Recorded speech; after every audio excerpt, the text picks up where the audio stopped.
I got some good news and I got some bad news. The good news, I am the bad news. And in this video, we're sound deadening the doors again. Except this time, it's Victor's car. He's got a 2010 Mazda3 sedan version. We're gonna do all 4 doors. Trying to make it sound like a Benz. Or better than a Benz. Trying to make it not sound.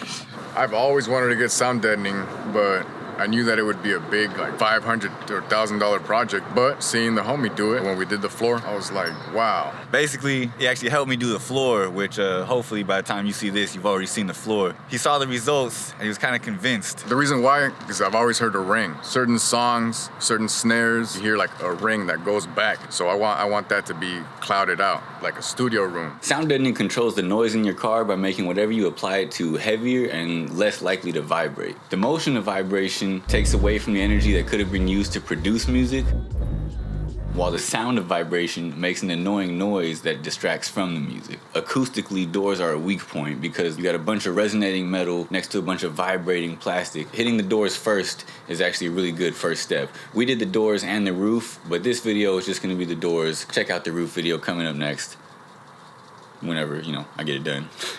Since I'm sure Victor knows a lot more about his car than I do, I'll let him go ahead and talk about it. And then after that, we'll get into the tools you need and then kind of quick overview of what you're gonna need to do. And then we'll dive right into how you do it in this particular car. But here's Victor with the weather. 2010 Mazda3 i-Touring version. I got it out of the dealership with 4 miles on it. One of the top sickest Mazda3s in SD. But it is legit one of the first Mazda3s in the country to get put on coilovers. This was the test fit for Mechman racing. Done some accents, like painted my handles, painted other little shit like that around the car. The spoiler, the side skirt. These Lambo doors, I got them in LA. This coilover needs to get replaced, but I'm debating whether to go with a new coilover system. I'm trying to talk this dude into bags.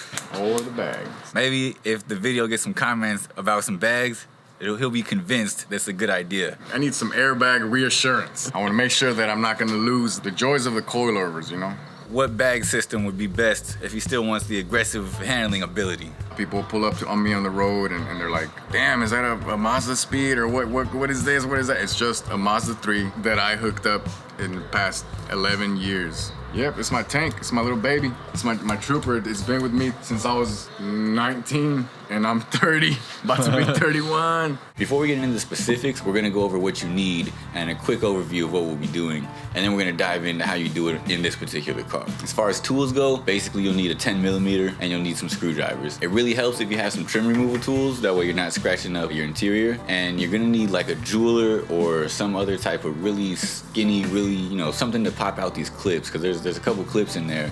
I don't know how the hell you're supposed to get them out, but you'll find a way. It's also gonna help if you have like some clamps or something to hold up the window, just in case, because the window will be kind of sitting on its own weight, so it could potentially fall. So just to keep it out of your way, you might want some clamps or a block or something else. This is not the most secure thing in the world, but it'll work for what we need it to.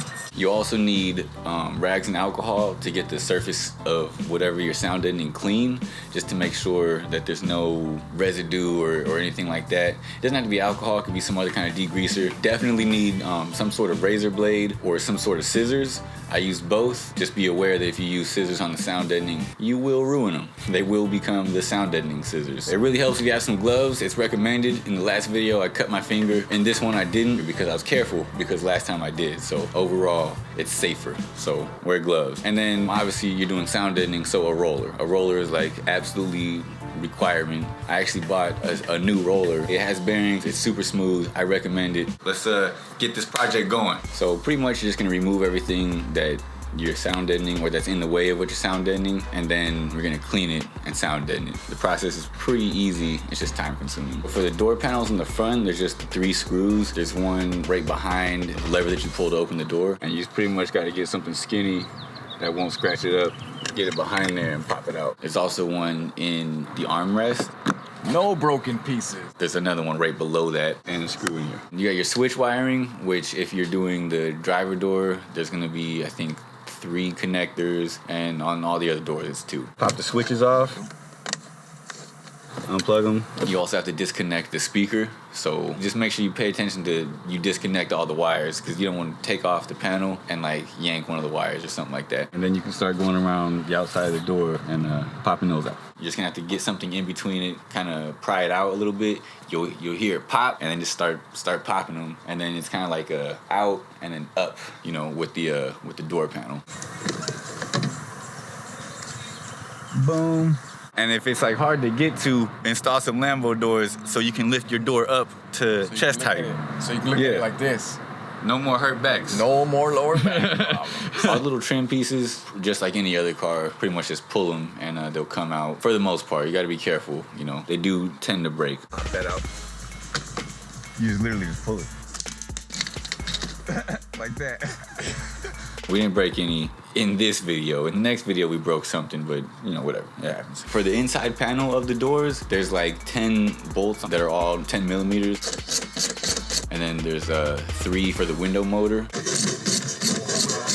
So once you got everything unplugged, got all your bolts out, all around, the ones for the motor and the ones for the window, you're gonna have to remove like the actual motor from the outside, and then you just go around the outside, and there's like this foam stuff you'll be prying open. You don't necessarily like need another glue when you put it back together, but if you already know you're gonna be doing this ahead of time, it might be a good idea to have the glue ready. And before you ask for a glue recommendation, I don't even know, probably have to look it up. That's what we're gonna do. And then there's like a little mechanism connected to that plastic panel, and also pop that out. And that's how you get that piece out. But also be careful, because when you remove that inner panel, that's when the window is no longer being supported. The only thing supporting the window right now is these 2 bolts, you know, just kind of sitting in these holes right now. So once I pull this plastic piece, the window will probably like fall forward. And like, that's with the Lambo doors. So with your regular doors just sitting there open, it's definitely gonna fall. So like, be prepared for that. Make sure you have some clamps, and also make sure you're ready. It probably won't mess up your window, but like probably, you know what I mean? Just be careful. There's also like a couple other pressure clips in there that, you know, you have to figure out some kind of way. But on a couple of these little pin, push pin, I can't even imagine like what the tool you're supposed to use, you know what I mean? Anyway, they're kind of a bitch. And then there's a couple plastic covers, and then you just gotta kind of peel everything off. There's gonna be like some adhesive. If you're careful with it, you can actually reuse it. We ended up putting on new adhesive. We could have just left the old adhesive, but we decided to reinforce it. You know, if you can, do it. But once you have everything removed, you can clean it.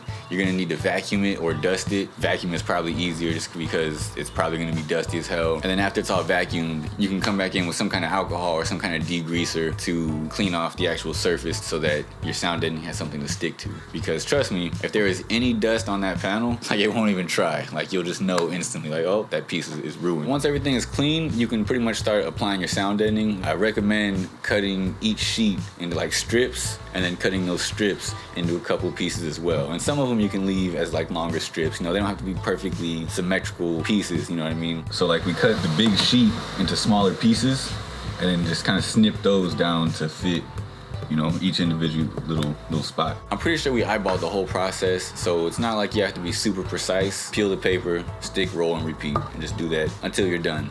We were going for 100% coverage on the door panels and as much as we could on the doors. This one is the front passenger. Got all around the whole lip of the speaker area. And then pretty much every little area we could hit, you know. You don't have to do 100% coverage. We were going for the full crazy improvement, not just the minimal one. So doing what we did is extra, you know what I mean? All right, I'm officially calling it for the door panels at least. Almost. We got like 30 more seconds, but like, I'm officially calling it for the door for the door panels. Yeah, somebody needs to stop us. So this is a very long process, because for the smaller ones, you kind of don't really have any choice but to just get in there and make a whole bunch of little cuts and fill in the gaps. Only if you're trying to do it overkill like we are. If you're trying to go this crazy, make sure you set aside some time. But yeah, these panels are done now. Now it's time to work on the actual doors. This is what we're hitting next right here. All this stuff, that's gonna be what we're making go away. So obviously in your car, you might not want to do this much. This is like an overkill job, but when you want those results, you gotta do it like that.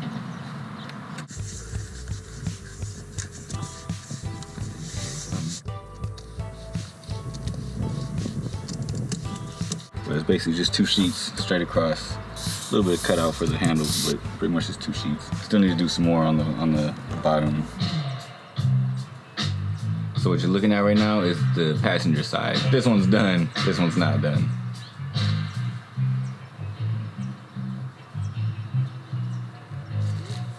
That'll get it for now, or all out of material, so. All right, and now obviously you'll be putting everything back together. The reinstallation process is the same as the removal process, except in the reverse order. The screws and the plates and everything, and it's good. Go ahead and get in some fresh trim while we at it. You're probably gonna run into some fitment issues, especially if you did the sound deadening and the foam like we did. So there's one clip right here. It just won't go in. It'll get close, but it just won't hit it just won't click. We're trying everything we can. That's part of the game. You just gotta figure out a way to make it work, especially after doing the pressure clips with the fabric tape around them. So this is what we're fixing. You see this? But if you think about it, that's the whole panel shaking. So you fold it hot dog style, put it inside the little gap in there, and you put it in there. You see that? Fixed. Nothing. That makes them fit really tight, so everything's very snug, and you gotta put some extra work into getting it to seat the way it's supposed to. But once it does, man, if you don't go so crazy on the sound deadening and the foam, then obviously you won't have those issues. But if you do 100% coverage, if you're going like full crazy for that just absolute maximum effect. We're gonna see if we can get this driver's side door panel installed. If it's a bitch, we're gonna find out now. Just understand that you're gonna have some fitment issues when you reinstall everything, but it's manageable. Door panels are reinstalled and everything's good. So now there's a layer of sound deadening on the outside of the car. There's a layer of sound deadening on the panel, and there's also a layer of foam on the panel, and a layer of foam on the outside of the car. And we got a pretty good seal. And that's how you install sound deadening on a 2010 Mazda 3 doors. Boom. So now we're gonna check out some before and after examples. I realized that in the previous couple videos, the before and after examples were kind of weak. So hopefully in this one, I get like a little better, but we'll see. Anyway, yeah, we're gonna look at some before and after examples, and then we're pretty much gonna wrap this up. Victor knows the perfect way to test for the resonance of the car and the echoing that's going on currently. If you see the Like if you see the homie down the street. You see the homie? Hey! Whoo! Damn! That's just crazy, yeah. right? Do it again. All right, so I gotta stop it right here real quick, just because I really wanna make sure that you guys understand what I'm trying to show you. Don't listen for him actually. You're listening for the reverb after his voice, how the sound dies out through the metal. Like, so you'll hear that this part gets louder, but it's because this is what I'm actually trying to illustrate. That part. That shouldn't be there. That's not coming from him. Hopefully that's pretty clear. I just want to make sure everybody understands what you're listening for. Just deadening the doors yesterday and putting some sound deadening on the metal outside was crazy. Crazy. You said the Noico, I'm buying a load more. Even with the door panels off, just having done the actual skin, like the outside of the car, it's already better than it was when the door panels were installed and we hadn't done anything. So definitely an endorsement for Noico. But now we're gonna take a quick after test with the woof. All right, so we're gonna do some whoos and some hays, right? Yeah. Whoo! Damn! Hell yeah! That's right. Hell yeah! Hey! Whoo! Whoo! You can feel that shit stop like right here. Yeah. And that's still without the headliner. All right, windows down.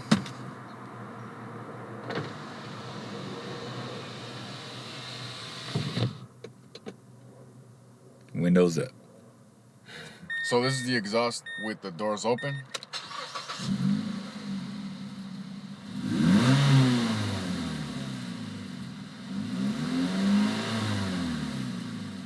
Now with the doors closed.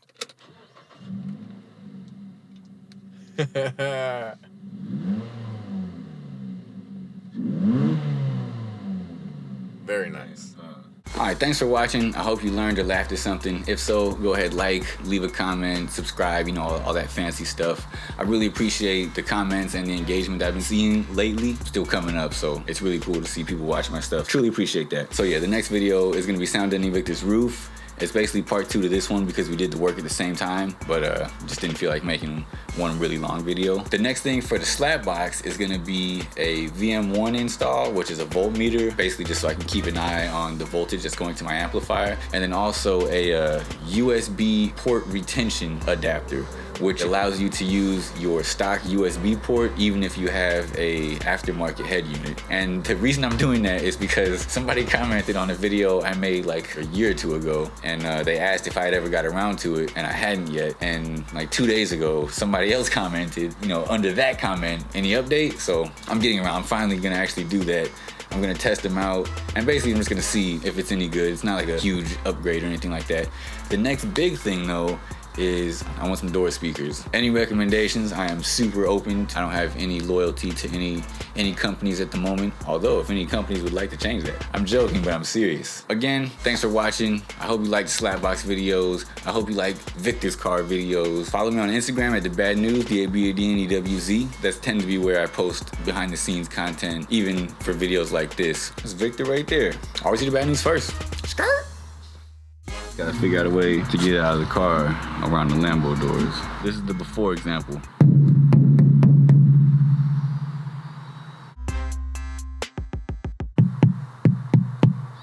Way different.